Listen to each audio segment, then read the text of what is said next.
It's on here now. The goalkeeper's beat, and South Africa have got Shagger Sport 2010. ሰላም ጤና ይስጥልን እንደምናላችሁ የተከበራችሁና የተወደዳችሁ የሸገር ስፖርት ዊዝ አበበ ግደይ የዩቲዩብ ቻናል ቤተሰቦቻችን በያላችሁበት እጅግ አስደሳች ጊዜን እያሳለፋችሁ እንደሆነ ተስፋ እናደርጋለን። መልካሙን ሁሉም ለናንተ እንመኛለን። ታዲያ ይህንን ሸገር ስፖርት ዊዝ አበበ ግደይ የሚለውን የዩቲዩብ ቻናላችንን ሰብስክራይብ አድርጉት፣ የደውል ምልክቱን ተጫኑትና አዳዲስ ፕሮግራሞችን ስንለቅ መልእክት ይድረሳችሁ። ላይክ በማድረግ እንዲሁም ደግሞ ሊንኩን ለሌሎች በማጋራት በተከታዮች ቁጥር እንድንበዛ የምንሰራቸው ፕሮግራሞችም ብዙ ሰዎች ጋር እንዲደርስ የምታደርጉትን ጥረት አጠናክራችሁ ቀጥሉ እንላለን። እስካሁን ላደረጋችሁልን ድጋፍ፣ እገዛ እና እኛን ለማንቃት ለሄዳችሁት ርቀት በሙሉ ምስጋናችን ትልቅ ነው። በጣም እጅግ በጣም አድርገን እናመሰግናለን። ጥቂት ስለ ማን ዩናይትድ ደግሞ እንነጋገር እስኪ። እሺ የማን ዩናይትድ 2026-27 የውድድር ዓመት በጣም ይጠበቃል አይደለ? በጣም ይጠበቃል። እሺ ቆይ አንድ ጥያቄ ልጠይቅሽ ነበር። እሺ የሉዊስ ኤንሪኬን ኮምፕሊመንት ለማን ዩናይትድ፣ ለማይክል ካሪክ፣ ለማንቸስተር ዩናይትድ ደጋፊዎች አይተሽዋል? በጣም ነው ያስደሰተኝ እውነት ለመናገር እንደው ዝም ብሎ ያለው ስላልመሰለኝ የምር እንደሆነ በሚያስታውቅ መንገድ ስለሆነ ያስቀመጠው እና ማንቸስተር ዩናይትድ ከተወሰኑ ጊዜያቶች በፊት የነበረበትንም ችግር አድሬስ አድርጎ አሁን በካሪክ ስር ማንቸስተር ዩናይትድ ቤት ያለውንም ውጤት እና የለውጥ መንገድ እውቅናና ቦታ ክብር ሰጥቶ ሉዊስ ኤንሪኬ አሁን ዩናይትድ አይደንቲቲ አለው በቃ አንድ የራሱ የኔ የሚለው ነገር አለው። ዩናይትድ በጣም ትልቅ ክለብ ነዋል እና በዚህ ትልቅ ክለብ ውስጥ ባለፉት ዓመታት የሆነው ሊሆን የማይገባው ይሄ ሁላችንም የምንስማማበት ነው። ይሄ ሊሆን የማይገባው ግን ሲሆን የቆየ ዴቪድ ቤካም ደግሞ እንደሚለው እየሆነ ያለው ነገር መሆኑ አይደለም የሚያስቆጨኝ የወሰደው የጊዜ ርዝመት ነው ይላል። ከዛ መሆን ከማይገባው ነገር ለመውጣት ማንቸስተር ዩናይትድን የሚያህል ትልቅ ክለብ ይህንን ያህል ጊዜ ሊወስድበት አይገባም። የሚቆጨው መቸገር አይደለም እየተቸገሩ መቆየት ነው ይላል። ወይም እየተቸገርን የቆየንበት ጊዜ መርዘሙ ነው ይላል። አምና በፕሪሲዝን ታስታውሱ ከሆነ የበርንመዙ አሰልጣኝ ኢራዮላ ለማንቸስተር ዩናይትድ ምስክርነት ሲሰጡ ነበር። ኧረ ተው፣ ኧረ አልመሰለኝም፣ ዩናይትድ ገና አይደለም፣ ዩናይትድ በጣም ልዩ ቡድን ነው ምናምን ብለው ነበር። አሞሪም እያለ አሞሪም በእውነት አሞሪም እኮ ማንቸስተር ዩናይትድን ድራሹን ያጠፋው እኮ የማንቸስተር ዩናይትድ ምን ነው? አይ ለምን አትናገሪ? አሞሪም በጣም ብዙ ነገር አጥፍቷል ዩናይትድ ላይ። ግን የነበረው እውነት ለመናገር አሁን ያለፈው የውድድር ዓመት ጅማሮ ላይ ይሄን ካቆንኩበት ግን ትቀጥላለህ። ይሄንን አስተያየት ቢሰጡ አቋርጣኝ ነው። አይ አንተ ባልከው ላይ ነው እኮ የምናገረው። ይሄንን አስተያየት ቢሰጡ የበርንመዝ አሰልጣኝ ያሉ ኢራዮላ እኛም የምንጠብቀው የነበረው ነው እውነት ለመናገር። ምክንያቱም የእኛ መጠበቅና የእሳቸው አስተያየት መካከል እሳቸው ገጥመው ተጫውተው አይተው ነው በፕሪሲዝን ላይ እንደዚህ ከተጫወቱ በኋላ ነው አስተያየት የተሰጡት። ግን የእኛ መጠበቅ የነበረው ለምንድን ነው? በቂ ጊዜ አሞሪም አግኝቷል ከዩናይትድ ተጫዋቾች ጋር ለመለማመድም የእሱን አጨዋወት እንዲረዱ ለማድረግም በቂ ጊዜ አግኝቷል፣ በቂ ድጋፍ አግኝቷል። ስለዚህ በቃ በአዲስ መንፈስ የሚጀመር የውድድር ዓመት ነው። ያንን አይነት ጥበቃ ነበረን። እሱም ሲናገር የነበረው እንደዛ ነው። ደግሞ በጣም እንድንጠብቅ ያደረገን ነገር የውድድር ዓመቱ ሲጠናቀቅ ተናግሮት የነበረው ነገር ነው። በጣም ተስፋ የሚሰጥ ነገር ነው የነበረው እና ያንን ስታስታውስ በቃ ዩናይትድ ላይ የሆነ የተሻለ ነገር ይዞ ይመጣል ነው። ደግሞ አሞሪም በራሱ ያጫወት ስታይል ስኬታማ ስለነበረ በስፖርቲንግ ያንን በቃ ያጨዋወት ሂደት ተጫዋቾቹ የበለጠ የሚላመዱበት ጊዜ ከመጣ ስኬቱም አብሮ ይመጣል። በአሰልጣኝነት እኮ ስራው ብዙ የሚታማ አይደለም የነበረው ከዛ በፊት አይደል? እኔ የአሞሪም ጥፋት ጉብዝና ማነስ እኮ አይደለም ለኔ። የአሞሪም ጥፋት ግትርነት እኮ ነው። የአሞሪም ጥፋት ሌላውን ሁሉ በትታዩ ዳይች ሲመክረው ትዝ ይለኛል እኮ እኔ ይሄንን የማንቸስተር ዩናይትድን ስብስብ ቢሰጡኝ በባክፎር እየተጫወትኩኝ ማንቸስተር ዩናይትድን ቶፕ ፎር ውስጥ እንዲጨርስ ማድረግ እችላለሁ። ከዛ ያየዋል ጌም አፍተር ጌም ታየዋለች። ለማንቸስተር ዩናይትድ ስትይ ባይሆን፣ ለደጋፊው ስትይ እንኳን ባይሆን፣ ለክለቡ ታሪክና ክብር ሳትይ እንኳን ባይሆን፣ ለራስሽ ስትይ ባልሆነለትም ከምትጠቀሽ ይልቅ ሙከራዎቹ አሪፍ ነበሩ እንድትይ ፍሌክሰብል አትሆኝም። ይሄንንም ሞክሯል። ገባሽ? እጅሽ ላይ ያሉ ተጫዋቾች የበለጠ እንዴት እና በምን አጋጣሚ ጉብዝናቸው ይገለጣል፣ ውጤታማነታቸው ያድጋል ምናምን አትይም። ግግማ ጳጳሱ መጥቶ ቢመክሩኝ አለ ምን ቢሉኝ አለ አልሰማም አለ። ከዛ ዝም ብሎ የማንቸስተር ዩናይትድ ውጤት ከ11 ጨዋታ በ2 ብቻ ማሸነፍ ሲሆን 10 ምናምን እየተጫወትሽ አልፎ አልፎ እንደ እንትን ብቅ የምትል አንድ ድል ስትሆን በእኔ እምነት መውጫ በሩን ነው የፈለገው እሱ ራሱ። ስለዚህ ሄደና ከነ ዊሎክስ ጋራ ከነ ኦማር በራዳ ጋራ ሄዶ አቅም መለካካት ምናምን ውስጥ ገባ። ተው ቢባል ቢሰራ አይሆንም ሲል በቃ ሂድ ያሉት። ያ ማንቸስተር ዩናይትድ በአሞሪም እንደባከነ የሚገባሽ 21 ጨዋታዎቹ እንዴት አለፉና 17ቱ ጨዋታዎች እንዴት ሆኑ? አንድ ሌላ ተጫዋች አልተጨመረም። እነዛኑ ተጫዋቾች ነው አሞሪም ጋር የነበሩትን ነው ካሪክም የተጠቀመባቸው፣ ካሪክም የሰራባቸው። ካሪክን ቄሱ መጥተው አልመከሩትም። ታይቶኛል ብሎ የነገረው ሰው የለም። ትንቢትም ራይም እንደዚህ ነው ምናምንም ያለው የለም። ከልጆቹ ጋር በነበረው ጥቂት አብሮ የመስራት ጥቂት አብሮ የመለማመድ ደጆ ነው ግን ይከታተል የነበረውን ነገር መነሻ አድርጎ ከእያንዳንዱ ልትይ በምትሲው ደረጃ የበለጠ አቅም ወጥቶ እንዲገለጥ አቅም ወጥቶ እንዲታይ አደረገ። ዩናይትድ አማረበት። ይህንን ዩናይትድ ነው ማየት የምንፈልገው አስባለ። ባርኔጣ እንደገና ለማንቸስተር ዩናይትድ የተነሳው እኮ ሲቲን በዛ መንገድ ሲያሸንፍ፣ አርሰናልን በዛ ብልጫ፣ እነዛን በመሳሰሉ የሚያምሩ ጎሎች፣ የዶርጉ ጎል፣ የማቲያስ ኩኛ ጎል መቼም ቢሆን ልንረሳው የምንችለው አይነት ጎል እኮ አይደል። ከዛ ሊቨርፑልንም ቼልሲንም እና በለው እያለ ያቀመሰ 3ኛ ደረጃን ይዞ አጠናቀቀ።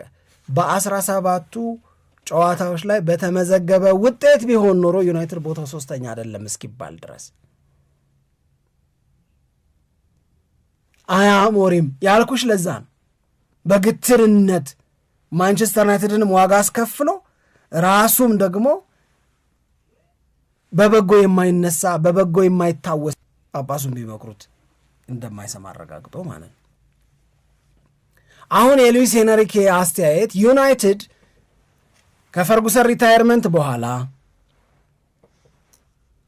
እና እስከ ቅርብ ጊዜ ድረስ፣ በነገራችን ላይ አንዳንድ ጊዜ አሰልጣኞች የሚሰጡት አስተያየት ሲገጥሟቸው በሚያዩት ነገር ላይ ብቻ ተመስርተው እንዳይመስሏቸው፣ ከዛ በፊት ያለውን የዩናይትድን 2025-26 በተመለከተ መረጃ ይኖረዋል። ያያል እየተፈጠረ ያለውን ለውጥ፣ እየተፈጠረ ያለውን ተስፋ፣ እየታየ ያለውን ማደግ፣ እየታየ ያለሻል ተስፋ አሳምሮ ያያል። ዩናይትድ አይደንቲቲውን መልሶ አግኝቷል ያለው 1-1 ከተለያዩ በኋላ አይደለም ሳምሪ ነው። በዛች የ1-1 ጨዋታ ብቻ ተመስርቶ የዩናይትድ አይደንቲቲ ተገኘ ምናምን። በዛ ጨዋታ ዙሪያ ልክ ነው ስለ ፕሬሲንግ ያነሳው ነገር፣ በዛ ጨዋታ ዙሪያ ልክ ነው ስለ ኢንቴንሲቲ ያነሳው ነገር፣ በዛ ጨዋታ ልክ ነው ማንቸስተር ዩናይትድ ተጫዋቾች ላይ ስለታየው የሜዳ ላይ ፐርፎርማንስና ፐርፎርማንሱን ሊገለጥባቸው ስለሚችላቸው ነገሮች ጠቅሶ የሰጠው አስተያየትና ለዛም ደግሞ ለካሪክ ክሬዲትን የሰጠበት መንገድ ልክ ነው። ፐርፌክትሊ ፊት የሚያደርግ ሀሳብ ነው የሰጠው። አይደንቲቲን በተመለከተ ግን በዛ 90 ደቂቃ ላይ የተመሰረተ ወሬ ነው ያወራው ብዬ አላምንም። የከረመ ምስክርነት፣ አጋጣሚ ሲገኝ የተገለጠ ምስክርነት ነው። ያ ማንቸስተር ዩናይትድ ወደ ቻምፒዮንስ ሊግ ሄዷል። እዚሁ ላይ ነው ቢውልድ እያደረገ መቀጠል ያለበት። እዚሁ ላይ ነው እየገነባና እየጨመረ ይህንኑ እያሳደገ መቀጠል ነው ያለበት። ዩናይትድ ሲያምርበት፣ ዩናይትድ ሲሳካለት፣ ዩናይትድ እንደገና ወደ ከፍታ ሲወጣ በቀላሉ ነው የሚታየው ዩናይትድ ስለሆነ። ስለ ማንቸስተር ዩናይትድ ስብስብ፣ ስለ ማንቸስተር ዩናይትድ አይደንቲቲ፣ ስለ ካሪክ ከተናገረው በላይ ግን ሉዊስ ኤንሪኬ የሁለት ተከታታይ የውድድር ዓመት የአውሮፓ ቻምፒዮንስ ሊግን ዋንጫ ከፔሲጂ ጋር ያሸነፈ በጉብዝና ከሆነ በቅርብ ውጤታማነት ከሆነ ማንም ግንባር ቀደም የሚያደርገው ራሱን ችሎ ሆኖ ገኖ መውጣት ይችላል የተባለው እዛ ባርሴሎና ቤት በነበረበት ጊዜ የጋርዲዮላን ነገር ነው ይዞ ሄደው ምናምን አይነት ነገር ይባል ነበር።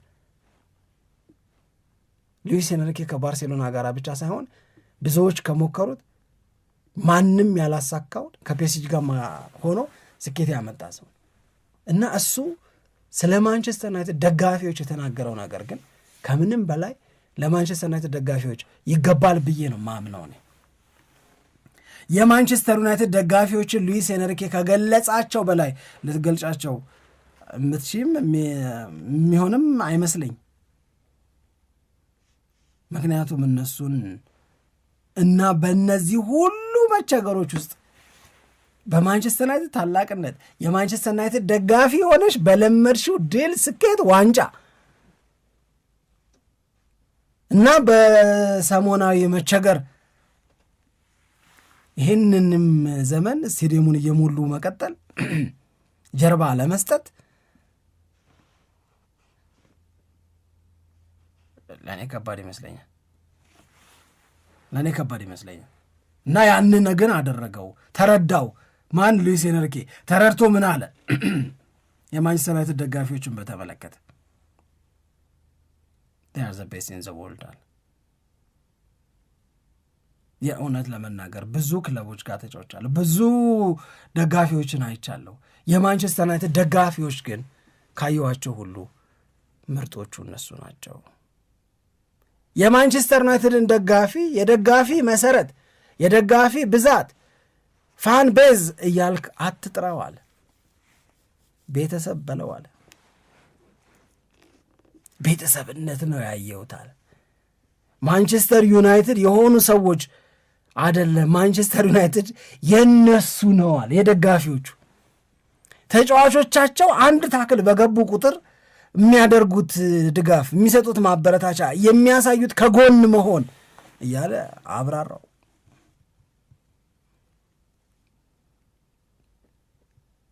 ሞር ዛን ፋን ቤዝ ኢትስ ፋሚሊ አለ። ይሄን ሳልጠቅስ ጊዜ እንዳያልፍብኝ ወደ ዝውውርሽ መሄድ ትችላለሽ። እሺ፣ የዝውውሩ ጉዳይ ያው ሰሞኑን ስንሰማቸው የነበሩት ነገሮች ናቸው ዩናይትድ ላይ በአብዛኛው ያሉት። ይሄ በጣም የዝውውር መስኮቱን ያንቀሳቀሰ ዩናይትድን በተመለከተ በአዲስ መልክ የተሰማ ነገር አላየውም። እኔ ግን ያሉት ነገሮች ላይ በጣም አሁንም በጥንቃቄ እየሰሩ እንደሆነ የሚያሳዩ መረጃዎች እየወጡ ነው ማንቸስተር ዩናይትድ ላይ። ምናልባት ግን እንግዲህ ከዚህ ከዝውውሩም ጋር በተያዘ ቢሆን አሁን ካነሳው ነጥብ ጋር በተያዘ ቢሆን የዩናይትድ ተጫዋቾች ግን ያሉበት ወቅታዊ ስሜት ግን ቶሎ ሊጉ ተጀምሮ ሲጫወቱ ማየት የሚያስመኝ ነው። ያንን ነው እየተናገሩ የሚገኘው።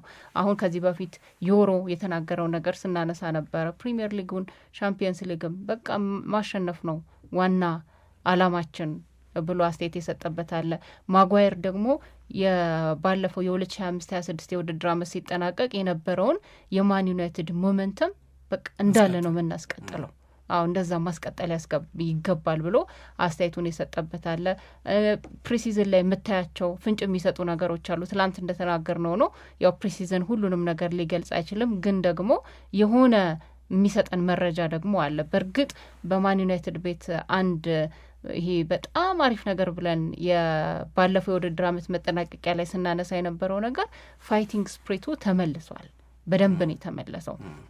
ማቲያስ ኩኛንም ብናይ ኤምቤሞንም ብናይ አማድ ዲያሎ ሁሉንም ተጫዋቾች ብናይ የነበራቸው የማሸነፍ ፍላጎት በጣም በጣም በጣም ከፍ ብሎ መጥቷል እና ያንን በሚጀመረው የውድድር ዓመት ላይ የበለጠ ያስቀጥሎታል ተብሎ ነው እየተጠበቀ የሚገኘው። የዩናይትድ የ2026-27 የውድድር ዓመት በጣም ይጠበቃል ስንል ሌሎችም ምክንያቶች አሉ። ግን አንደኛው በቃ ይሄኛው ሞመንተም በቃ ይቀጥላል ተብሎ ስለሚታሰብ ነው እና የትኞቹ ተጫዋቾች ደግሞ ይመጣሉ፣ የትኞቹ ተጫዋቾች ደግሞ ወደ ዩናይትድ ሊመጡ ይችላሉ የሚለው ላይ ብዙ ስሞች ነው የምንሰማው። ግን ያ የምንሰማቸው ስሞች ከአንድ ቀን ከሁለት ቀን ያለፈ የወሬ እድገት የላቸውም እና ያን ነገር ደግሞ እያየን ነው የነበረው። ግን የሆኑ ተጫዋቾች ግን መፈረማቸው እንደማይቀር ግን ዛሬም ላይ ሆነን ማረጋገጥ የምንችል ይመስለኝ። አሁን ሲስተማቲክ የሆነ ወይ ነው ዩናይትድ እየተከተለ ያለው። ይህንን ደግሞ ብዙ ሰዎች ያደንቃሉ። ማለት አንደኛ የደሞዝ ሁኔታውንም ለተጫዋቾች የሚከፍለውንም የደሞዝ ሁኔታ የሚያስተካክልበት ጊዜ ነው። ያንንም እያስተካከለ ነው። እነማንን ያስፈርማል፣ በምን ያክል ደሞዝ የሚለውንም። ምክንያቱም ከዚህ በፊት ብዙ ላልተጠቀመባቸው ተጫዋቾች የሚከፍለው የደሞዝ መጠን በጣም ከፍተኛ ነው። ዩናይትድ የገንዘብ ችግር ውስጥ ከቷል ተብሎ የሚጠቀሰው አንደኛውም ይሄ ስለሆነ ማለት ነው። ሁለተኛ ደግሞ የሚያስፈርማቸው ተጫዋቾች በትክክል ያወጣሉ ወይ፣ ተገቢ ነው ወይ የማወጣው ለነዛ ተጫዋቾች የሚለውንም በደንብ ትኩረት ሰጥተው እየሰሩበት ስለሆነ ይህንን ሲስተማቲክ የሆነ አካሄዳቸውን እስከ መጨረሻው ድረስ ቀጥለው ተጫዋቾችን ወደ ዩናይትድ ለማምጣት የሚያደርጉት ጥረት ይቀጥላል ተብሎ ነው የሚጠበቀው። እንዳልሹ ነው። ከማን ዩናይትድ ጋር ተያይዞ ያልተነሳ ስም የለም፣ በጣም ብዙ ነው። ግን እኔ ለመዘናጋት ምክንያት አለው ወይም ነገሩ ለማቀዝቀዝ ምክንያት አለው ብዬ ነው ማምነው። ማቀዝቀዙ ይረዳል ግን እያልኩ አይደለም። ምክንያቱ ምንድነው? በቃ ቤዚክ ያላቸውን ነገሮች ሰርቷል። ተጨማሪ የሚባሉ ዝውውሮች መኖር መቻል አለባቸው። አሁንም እነዛ ተጨማሪ ዝውውሮች ይደረጋሉ ብለው ነው የክለቡ ሰዎች የሚያምኑት።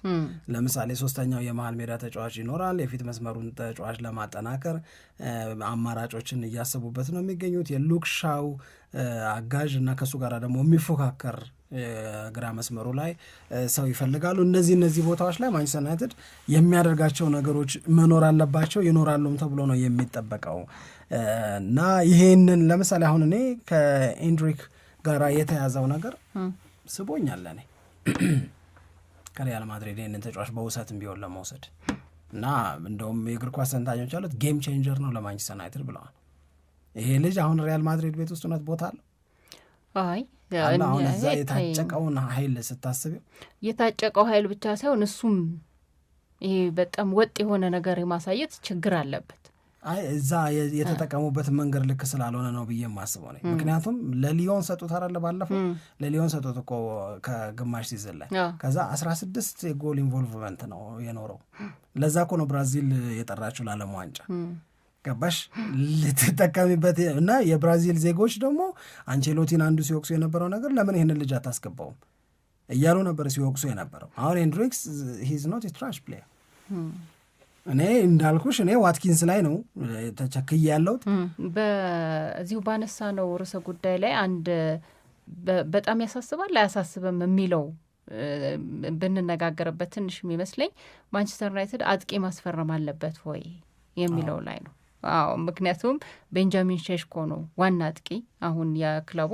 ግን ቤንጃሚን ሼሽኮን በሁሉም የውድድር አይነቶች ላይ ሁልጊዜ ለ90 ደቂቃ መጠቀም አይቻልም፣ ልክም አይደለም እና ማንቸስተር ዩናይትድ የፊት መስመር አጥቂ ባያስፈርም እንኳን ሼሽኮ እንዳለ ሆኖ ሌላ ተጨማሪ ባያስፈርም እንኳን ከነ ማቲያስ ኩኛ ከነ ኤምቤሞ የሚያገኘው አገልግሎት በጣም ጥሩ ስለሆነ ማይክል ካሪክ የሆኑ ነገሮችን አጀስት እያደረገ ሊወጣው ይችላል። የራሽፎርድም ማንቸስተር ዩናይትድ ቤት መቆየትን ግምት ውስጥ ከተን ማለት ነው ብለው አስተያየት የሚሰጡ ሰዎች አሉ። በሌላ መንገድ ደግሞ በፍጹም ተጨማሪ አጥቂ ያስፈልጋል የሚል አስተያየት የሚሰጡ ሰዎች አሉና ዩናይትድ ግዴታው ነው አጥቂ ማስፈረም ወይስ ለሌሎች ቦታዎች ላይ ቅድሚያ መስጠት አለበት?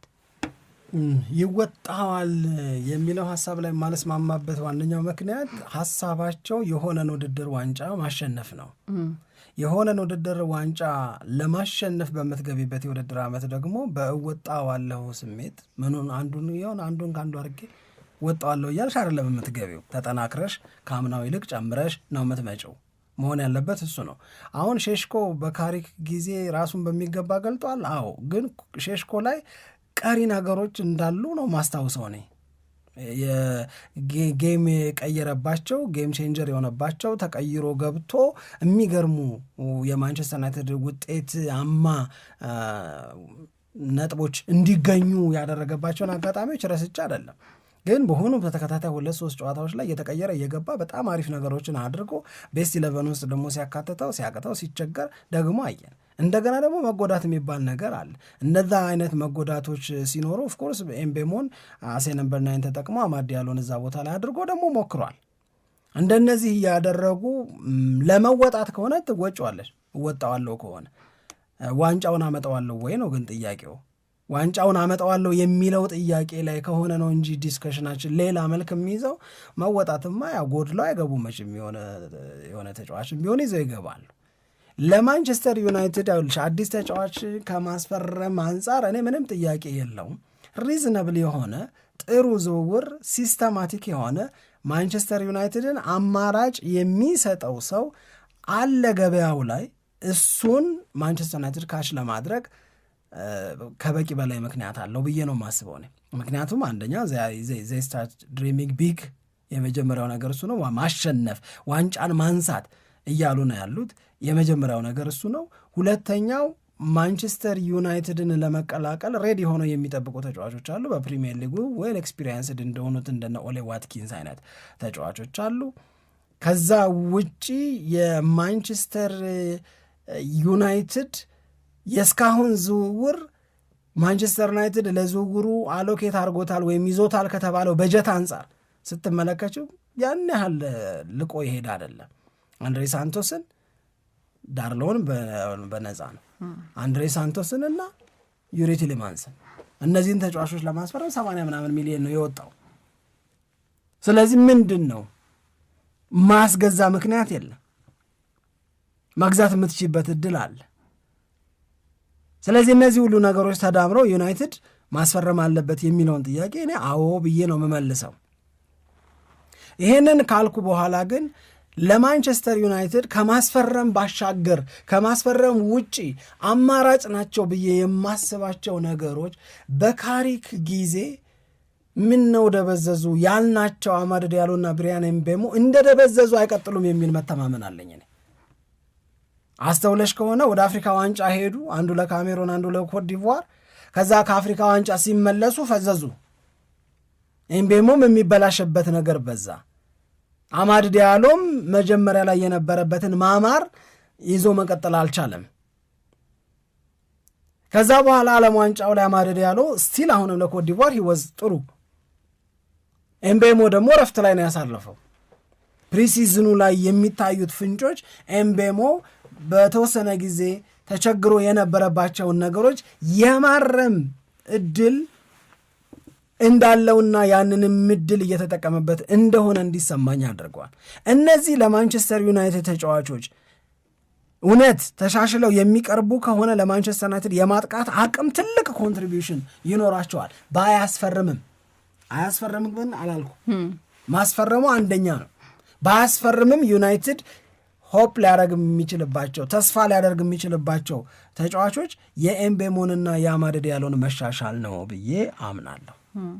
ግን ማን እንደማስፈረም እነዚህ ልጆችም ተሻሽለው ኦሌ ዋትኪንስን ጨምረሽ እነዚህ ልጆችም ተሻሽለው ደግሞ ሌላ እዛ ቦታ ላይ አንድ ሌላ አማራጭ ሰው ኖሮሽ ከሆነ ያ ነው የበለጠ አስተማማኝ የበለጠ አዋጭ የሚሆነው ብዬ ነው ማምነው ነኝ።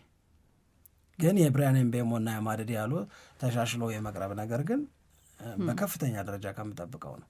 ጥያቄ ለሳምሪ በ2026-27 የውድድር ዓመት ከማንቸስተር ዩናይትድ ተጫዋቾች ከማን የተሻለ ነገር ትጠብቂያለሽ? የሚያወያይ ነው። ብዙ ጥሩ ይሆናሉ የሚል እምነት አለኝ። ለምሳሌ ሼሽኮ። እሺ፣ ወይ ማንን ለማየት ትጓጓያለሽ? ቴሌማንስ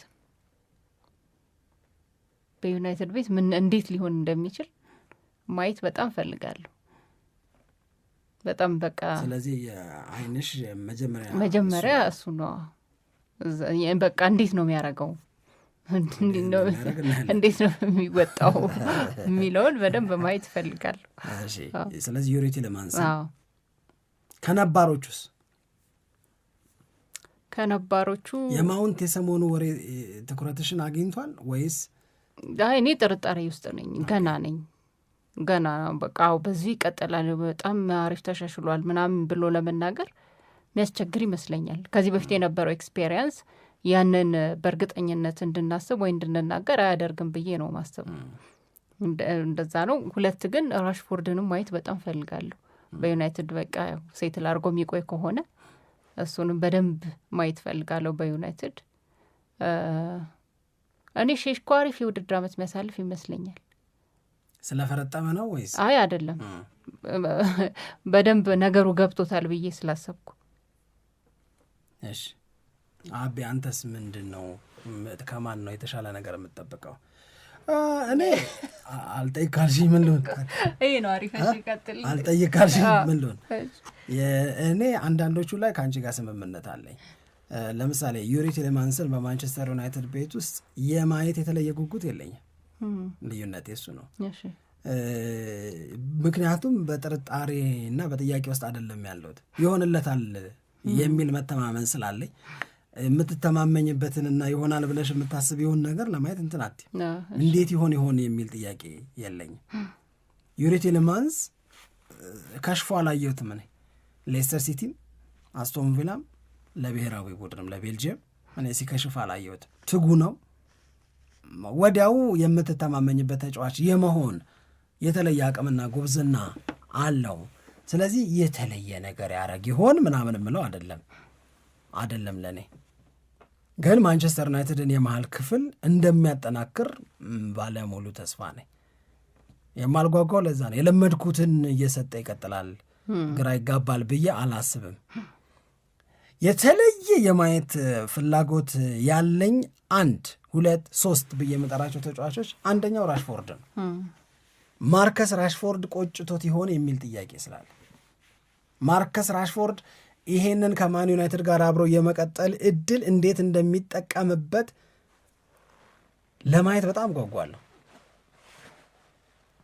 እሱን የምጓጓበት ዋነኛው ምክንያት ራሽፎርድ ይጠቀምበታልና አይጠቀምበትም ምን ለመዳኘት አይደለም። ሳሚ እሱ የሚያጓጓኝ በዋናነት እሱ የጎበዘለት የማንቸስተር ዩናይትድ የማጥቃት አቅም ወዴት ነው ልሻገር ደግሞ የሚችለው ላለ። ምክንያቱም ማቲያስ ኩኛ አለ፣ ብሪያን ኤምቤሞ አለ፣ ቤንጃሚን ሼሽኮ አለ፣ አማድ ዲያሎ አለ እና ይሻሻላል ብለን የምንገምተው ማርከስ ራሽፎርድ ካለ የሆኑ ቡድኖችን መሀል ክፍላቸውን በጥንካሬ እንደምታነሽው ዩናይትድን ደግሞ በፊት መስመር አቅሙ፣ ጉብዝናው፣ ጥንካሬው ታነሸዋለሽ ማለት ነው። በዛ ምክንያት ነው የዩናይትድን ፍሮንት ላይን ወዴት ደረጃ ሊወስደው ይችላል፣ ግራ መስመር ላይ ቤስት ኦፕሽን ሆኖ የሚመጣ ከሆነ የሚል ነገር ስላለኝ ነው ማርከስ ራሽፎርድ ምልሽ። ሁለተኛው በካሪክ ስር ኤምቤሞን የተሻሻለውን ኤምቤሞን እኔ ለኤምቤሞ እንትን የለኝም፣ ብዙ ነቀፌታ የለኝም። እምቢ ሲለው ግን አይቻልም። ኳስ ከእግሩ ስር እንደ ቀላል ሲበላሽበት ግን አይቻልም። ሲስት ግን አይቻልም። ሲለትም አይቻሉ አንግሉን የማይሳቱ የሚመስሉ ነገሮችንም ሲያባክን አይቻልም። ይሄ ብለው በሆነ ነገር ሲጠሩትም አይች ሰምቻል። ኤምቤሞ አሁን ላይ ተስፋ የማደርገው ኤምቤሞ ለካሪክ ዴሊቨር የሚያደርግ ተቀይሮ የማያስወጣው ተቀይሮ ሲወጣም የማይነጫነጨውን ኤምቤሞን ልናይ እንችላለን ብዬ አምናለሁ። ሁለተኛው እሱ ነው። ሶስተኛው የማይሰማው አንተ ከአንቺ የምለየው እሱ። አመሰግናለሁ። እሺ አድማጮቻችንም በዚህ ላይ አስተያየት ቢልኩ ደስ ይለኛል። በዩናይትድ በቀጣዩ የውድድር ዓመት የትኞቹን ተጫዋቾች በበለጠ ሁኔታ ለማየት ፍላጎት አድሮባቸዋል። በእነማን ላይ የበለጠው ተስፋ አላቸው? በእነማን ላይ የበለጠው ተስፋ ተሻሽሎ ከመቅረብ አንጻር ልክ ነው።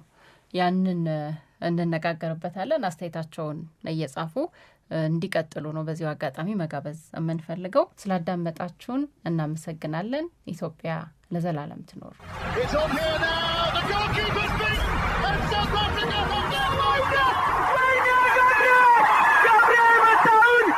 Shake Sport 2010